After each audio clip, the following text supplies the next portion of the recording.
Again in this installment of Spiritual Wisdom.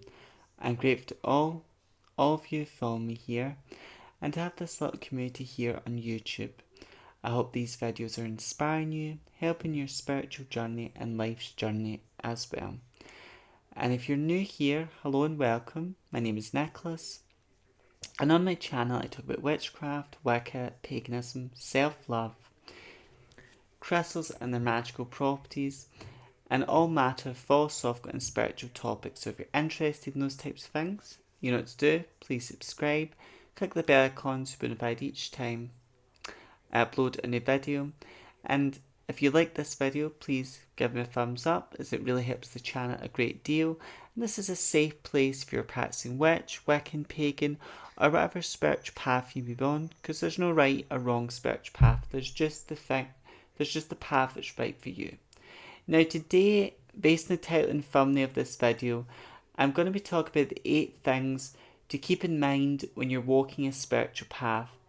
Now I would say when you're walking a spiritual path, it tends sometimes to be like a crooked path in the sense, or even at a crossroads in the sense you might start out with one path, and that path you're on, it feels right and good at the time, but then as you learn more, you may go a different direction. For example, in my own life, I was very interested as a teenager about witchcraft, magic, and then through researching witchcraft I discovered Wicca, then I learned about Wicca as a religion, and then I learned about paganism, and for a long time in my practice, I considered myself an eclectic Wiccan witch, someone who followed the Wiccan religion, but also was eclectic in my approach. I also studied different forms of magic and different spiritual practices were opened for me to do that, and I also practiced witchcraft as well.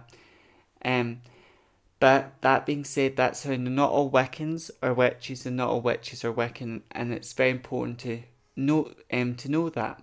And in my practice now, I consider myself an eclectic pagan witch. Those labels feel more like home and they describe where I am right now in my path.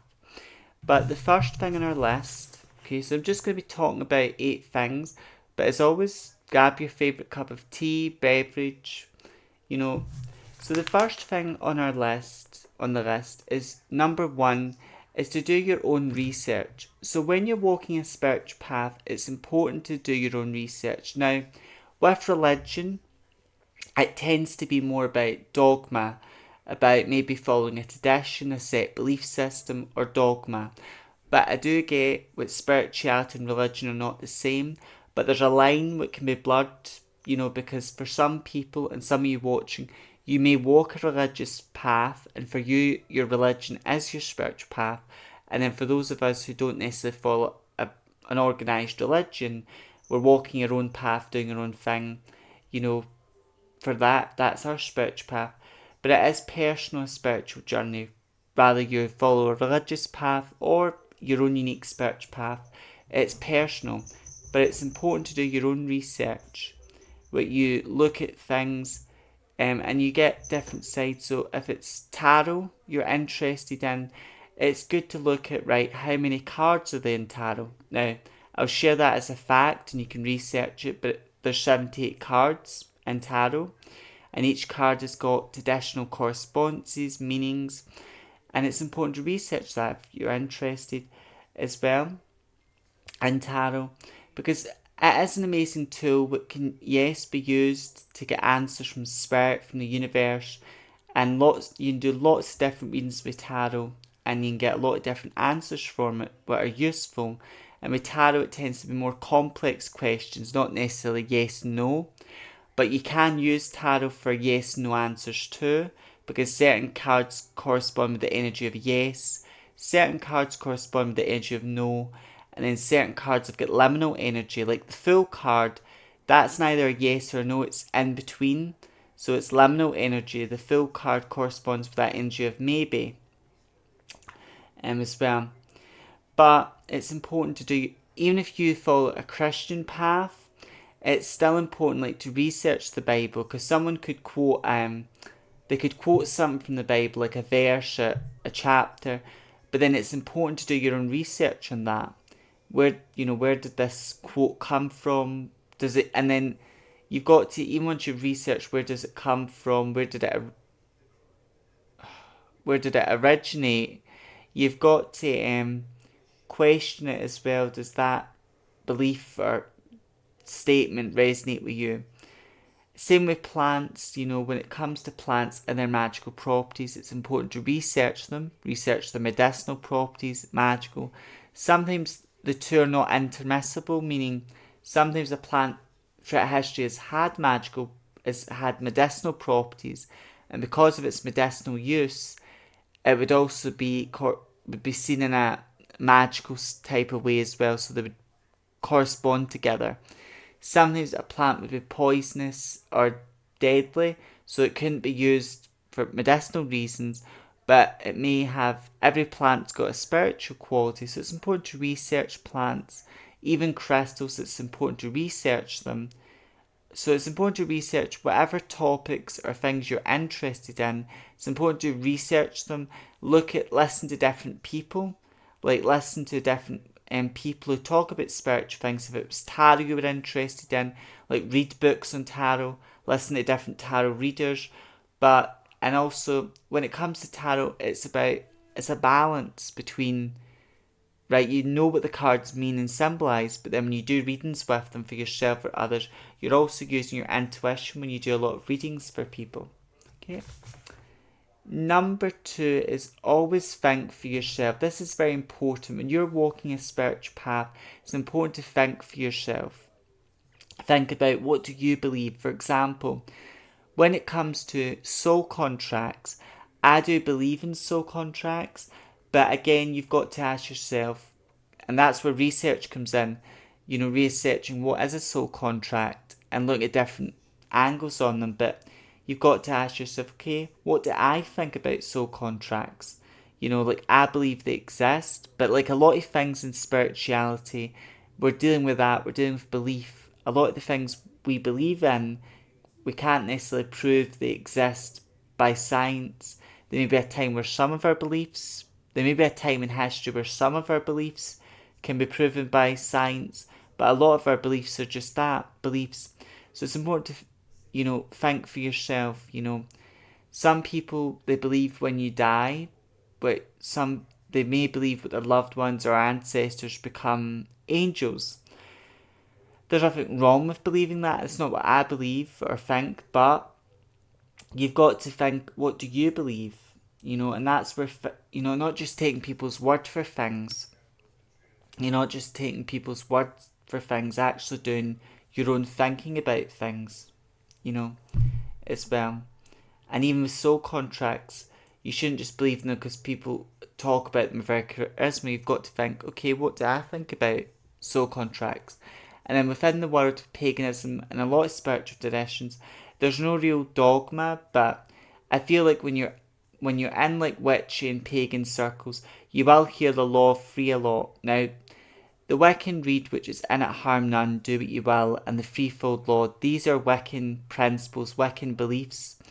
And a lot of Wiccans may believe in the threefold law and believe in it harm none, do what you will.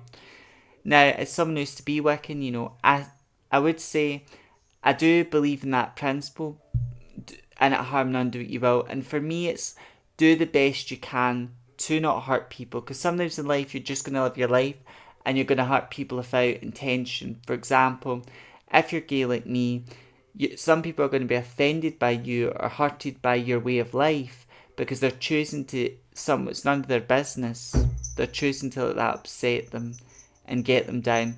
So there are ways where you can be mindful of your actions and try not to hurt people, but then sometimes you're just going to hurt people without meaning to. But I do believe in it. Try your best to be mindful of your actions, not hurt people. Do believe in karma, but I don't believe in the threefold law. I don't believe in that. But there was a time where I did. But even in Wicca, not all Wiccans follow the Wiccan Rede. It depends on that individual Wiccan. But it's important to make your mind up. Do you believe in the threefold law? Do you believe? I do believe in karma, but even when it comes to karma, if you don't believe in karma, I would say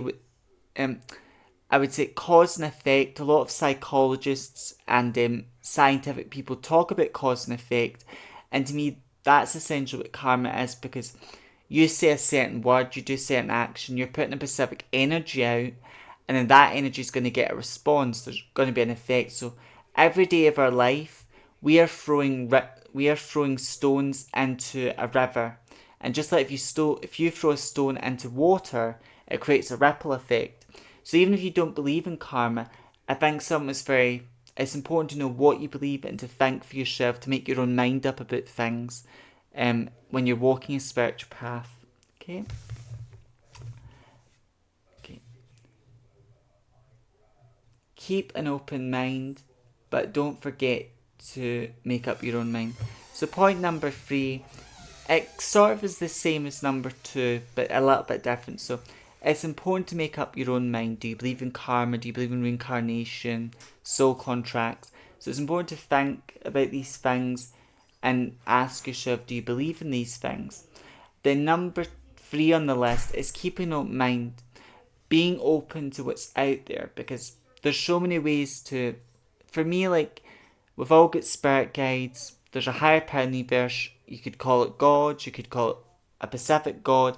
To me, there's no right or wrong way to see that higher power. It comes to us in a way that makes sense to us. Then there's many spiritual beings in this universe where you get your own spiritual team, and there's lots of spiritual beings that want to help humans, help us through our life's journey. And then there's also spiritual beings that are not so nice or positive. But it's important to be open to different ideas about life, about world, and even in spirituality. It's important to keep an open mind, but still make up your own mind, you know. For example, when it comes to crystals, some people may have that perspective, okay? They believe in a higher power. That for some people that could be God, that could be gods, and their perspective might be, okay, well, the higher power created all things. Crystals are natural minerals, so because they're natural, they contain the energy of the spirit and the divine. That perspective I would very much agree with. And then to me, crystals have got a very powerful energy. They raise your energy and frequency. They're very healing. But some people, they might not use crystals in their spiritual practice. They might think they're a powerful tool, but they might not use them for ethical reasons or environmental reasons. And some people might just see them as nice, beautiful things, but they don't have any spiritual qualities or meanings, depending on the individual. But it's important to make up your own mind in these things. And that's point number 3. So yes, it's important to always think for yourself, and then it's important to keep an open mind. You should be open to new ideas, new perspectives, different ways of looking at things, but at the same time making up your own mind as well. Some people, on the subject of making up your own mind, some people in spiritual circles are really interested in tarot, its symbolism, and they might think tarot's a wonderful tool that can give guidance in your life and it can help you. But they might even say, right, it can give you guidance from your spirit guides, your loved ones, your ancestors. It can help you in life. But they might say, but from their perspective, they go, I believe it can give you guidance, advice and help, but it can't tell the future type of thing. Now, I disagree with that perspective. I agree with, okay, for me personally, yes, tarot does give you advice, guidance, does give you advice and guidance from your spirit team, your guides from the universe, but at the same time, not only does tarot teach you life lessons, it can also be used to see the future, and for me, tarot is a great tool for seeing into the future. But there are some people that are spiritual, that are open to different ideas on tarot or different ideas on a spiritual topic, but they've got their own thoughts on it. So it's important to make up your own mind, is point number 3. And then number 4 is make sure your beliefs are not harmful to others or yourself. So out there in religious communities, but even sometimes in spiritual communities, people choose to believe in things that are very harmful and dangerous to certain minority groups. For example, if you go back in history around about the 90s, the 60s, now religion and spirituality are their own bodies, but usually what the religion tends to influence society. And the dominant religion at that time in places like Ireland, even in the UK, like Scotland, would have been Christianity. And in Christianity, there'll be verses, there'll be maybe a verse or certain verses in the Bible or a story which can be interpreted in many ways, but people interpret it as like the story of Sodom and Gomorrah, and there'll be certain verses that make out that being gay is sinful and wrong. But that belief system is a belief that's harmful and dangerous for people like me who are gay and part of the LGBT, and those beliefs are dangerous for the LGBT community as well, because and it's also a belief that's not only harmful, it's got no emotional intelligence behind it, because okay, people, that belief is based on fear. It's got nothing to do with God or the divine. And then you've got to remember the Bible was divinely inspired but man-made. And then there are times in the history when you go back, like ancient Rome, ancient Greece, homosexuality was not a sin in these cultures. It was quite understood, it was quite acceptable. There was even gods that were either bisexual, like God Apollo is an example. God Apollo was not lucky in love, but God Apollo was like a bisexual god, if you like. So bisexuality, and there's stories about gay gods in Roman and Greek mythology, so homosexuality was quite acceptable. They were under certain terms and conditions though, but individuals who choose to believe that being gay is sinful, it's a harmful belief that's dangerous for individuals like myself and for members of the LGBT community as well. Even a sexist belief, and I think there's bits of the Bible. Now, what we've got to remember, it's not God that wrote the Bible, it's divinely inspired. Man wrote it, and then when it was being wrote, the Bible, it's basically people thinking, how should we honour God? How would God want us to be? And how should we behave as a society? So again, it's that dogma. It's not people. Yes, there's a bit where they're following their heart, but a lot of what's wrote in the Bible fits a time period. So a lot of it which wrote is outdated. Not all of it, but there's bits that are just outdated and irrelevant. And then there's even verses of the Bible that are locked away in the Vatican that people will never see. And I'd say it's a book that might have seeds of truth in it, but there's a lot in it that I just don't agree with.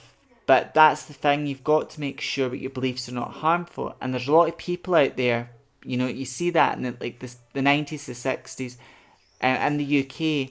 If you were gay, you had a choice. You could either go to prison for your sexuality, for being who you are, or go to a mental institution. And there's some survivors of this who might have got shock therapy treatment, and other horrendous things.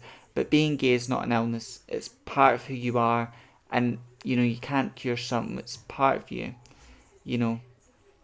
It's not an illness or a sin. But people that say that or choose to believe that, they're not understanding that their beliefs are very harmful and dangerous. And when you do harm to others, you choose to believe in harmful things, then that is going to cause more harm to the world. It's not going to help you grow, and it will do you harm to yourself somewhere down the line, energetically and spiritually. Even sexist beliefs are very dangerous. So it's important to make sure whatever you choose to believe, where you look at that belief and go, right, is me choosing to believe in that, is it harmful or dangerous to myself or like to others or myself? Like believing crystals have got magical and spiritual qualities, that's not harmful. Believing what tarot's a tool to tell the future, that's not harmful. So it's important to look at, are your beliefs harmful to any minority groups or to yourself? Because there's a lot of people, I would say, that are very foolish, and I'm just so passionate about this as someone who's gay myself, and I do support the LGBT community because I'm part of that, and but I just feel people choose to believe in things and choose to believe in certain religious dogma which got no beliefs, but have got no emotional intelligence, no understanding, and are very dangerous. And I'm going to be doing a reading on this matter with Goddess Hecate on, because right now, like, I do see a lot of transphobia. It's people being transphobic. It's a big thing, and there'll be people who even choose to believe, like, because they're religious beliefs, they'll choose to believe things about trans people what are very harmful and dangerous to the trans community. And the trans community is already, people who are trans are already going through a lot of pain and suffering because of bigoted individuals. So I just think, and it can happen to anyone, because sometimes you can choose to believe something and it's because you're part of a religious community and everyone in the community says, but this is a sin, and then you want to fit in with that community. And sometimes you can lose your individuality, and that's why I'm saying it's important to think for yourself and what you believe, and not to lose your individuality. So it's important not just to blend in and to look, is what I'm choosing to believe harmful to others or myself?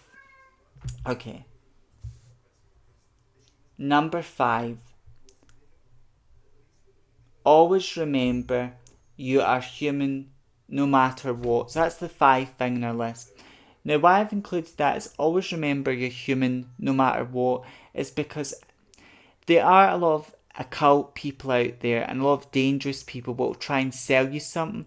They either are trying to sell you something so you'll feed their ego, or to make money out of you. Now, I do believe we're all spiritual beings having the human experience, but at the end of the day, we're all human. We're experiencing the human condition. And we've experienced the human condition, I do believe that through many lifetimes, we've experienced what it's like to be human in many lifetimes. And with the human life, there are joy, there are happiness, what you can experience in the human life, but there's also pain and sorrow, what comes with the human condition as well. But everything we go through, good and bad, it's all meant to happen. We've all agreed to it, I believe, through soul contracts, and everything that happens to us, it happens for a reason, and it's meant to teach us lessons. But at the end of the day, we're always human. But there's going to be people out there what will say, there's going to be occult leaders out there who either wish to make money out of you or they want their ego fed as well. And they want a big group of people, and they just want people to follow them blindly. And that's dangerous. To follow anyone blindly is dangerous and foolish. Okay? But they might say, right, one example I'll give is like vampires. Now, psychic vampire is a thing. Being a psychic vampire, that is a thing. I could do psychic vampirism if I wanted to, which is really feeding off energy. Like, I do know because I'm in the public eye, I'll get good energy, but there's also people that are envious, jealous, and people have got negative feelings and energies towards me. I could feed off that and then transmute it. So psychic vampire is a thing, and I would say it's more of a practice where you're feeding off energy and then transmuting it. But where there's going to be people out there which say, buy my ritual or spell or join my group and do this spell with my group and you'll become a physical vampire, like a vampire that eats blood.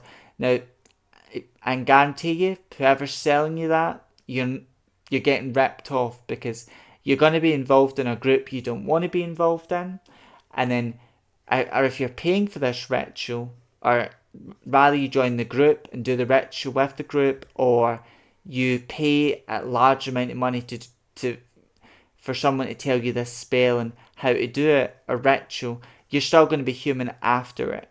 You're still going to be human. Or if someone says to you, join my group, or this amount of money and I'll make you, you'll have the ability to transform into human and a magical creature, or I can buy this thing and I'll make you a fairy, or some fantastical magical prompt. To me, that is a snake oil person. Somebody selling you snake oil, like a snake oil person. They're selling you snake oil, basically. That someone's selling you that. Yeah. Or even another example I could give is, someone could even say, do this spell or ritual, but you have to buy it off me. And then you have angel wings, or you become an angel or something like that. Yeah, anyone that's selling you things like that, you should be very wary and skeptical of them, because at the end of the day, like, I've done many spells, and I could even craft my own spell to become a magical creature and stuff, but I know what's going to happen. I'm still going to be human after it. So, and I would say the human life, what we live, is beautiful and comes with many pleasures, but on a spiritual level, you can have many wonderful and beautiful experiences, but other people, if they're spiritually asleep, might not understand. Okay, might not understand. Number 6 is to, to remain balanced and grounded. Okay? And I think that's important, as I've said, always remember you're human no matter what, and then remain grounded. Like, it's good to, as in life, you see it in nature, but I think it's important we have it, rather you're a spiritual person, and a lot of us are spiritual, we do have it, but it's having that balance where, yes, you have your spiritual life where maybe you meditate with certain crystals, certain plants, or you meditate on a daily basis. You do certain spells and rituals when you feel the situation calls to it. You add a bit of magic into your everyday life. Rather that's you do a you do you you shuffle your cards every day and get one card, or do a reading for every day. You do a reading for the day, or you pick a card for the day, or you wear spiritual jewelry. So yes, you can add magic and do spiritual practices, and it's good to have that. But at the same time, it's important to remember you've still got a human life to live, and you've got human things to do, like pay bills, um, meet up with friends, cook dinner, So it's important, but you've got a life outside of spirituality, because you don't want to. And if you lose grip when you're always in spirituality, you're always doing spiritual things, you might. A dangerous place to be is like psychosis. Spiritual psychosis is a dangerous place to be, because there's some parts of your life that are more psychological than spiritual, and then there's a fine line between spirituality and mental health, and you don't want to cross that line, because sometimes you'll have dreams, but they're just dreams, and it's not spirit trying to tell you anything through dreams. It's just your self-conscious trying to tell you things. But I think it's important to record your dreams, because sometimes they will be spiritual in nature. Sometimes it's your self-conscious trying to tell you something. And sometimes you'll see signs in life but are not spiritual in nature. They're just, not everything's a sign. I think it's important to remember. Now, I don't believe in coincidences. But I do believe in synchronicities. There are going to be things that happen in your life. You meet certain people, and certain things are going to happen in a certain way, and they're meant to happen in a certain way to help you heal, grow, and they're meant for your evolution. But it's important to stay grounded, in your life as well. And even a lot of us are psychic readers, and I'm just one of many. Most people are psychic readers. They do have their feet in both grounds, meaning for someone who's a psychic reader, they've got their ground, one feet in the spiritual world, where yes, they may do divination, spiritual practices, they may work with spirit guides, their own spirit guides, they may do prayers and things like that. But they've also got, they also deal with human things, they deal with human matters, like making sure that they're eating, paying their bills, and meeting up with family. And then even if you go back further in history to the ancient oracles of Greece, like these oracles, yes, they may have prayed to the gods and done what they've done in the service of a god or the service of the gods, but even though they would do divination, spiritual practices, they still had a human life to eat, they still had to eat, they still had to go to the bathroom, things like that. So, it's important to remain grounded, but you've got that balance in your life where, yes, you do spiritual things, and there's nothing wrong with being a spiritual person, but you also remind yourself you've still got a human life to live as well. And then number 8 on the list is always listen and trust your intuition. Now, we're all born with intuition, and to me, intuition is a key into the psychic realm, because if you listen to that intuitive voice, the voice within, and trust that voice within, it starts to waken up other gifts and abilities that are already there. And to me, intuition is its own thing, but I would say it is very connected to the psychic realm and the spiritual realm. So when you listen to your intuition will never lead you down the garden path, because your intuition is never wrong. So it's listening to it, it's trusting it, and letting that guide you as well. As always, I hope these 8 tips help you in your spiritual journey and life's journey as well. And with number 5, that's a point I really want to remember, because all of you follow me, hope these videos are helping you in your own unique spiritual journey, your life. And I don't want anyone to get ripped off or conned out of their money. And that's why it's important, on a spiritual path, you're going to have beautiful and profound experiences, but you remind yourself, but you're always human, and you're always going to be human no matter what. So I hope these 8 lessons, these 8 things, you find helpful and useful to you in your spiritual journey and path. Till next time, look after yourself, take care, walk your spiritual path with pride. If you're a pat much at me, stay witchy. Have a wonderful and amazing day. May meet, may part meet again. Blessed be.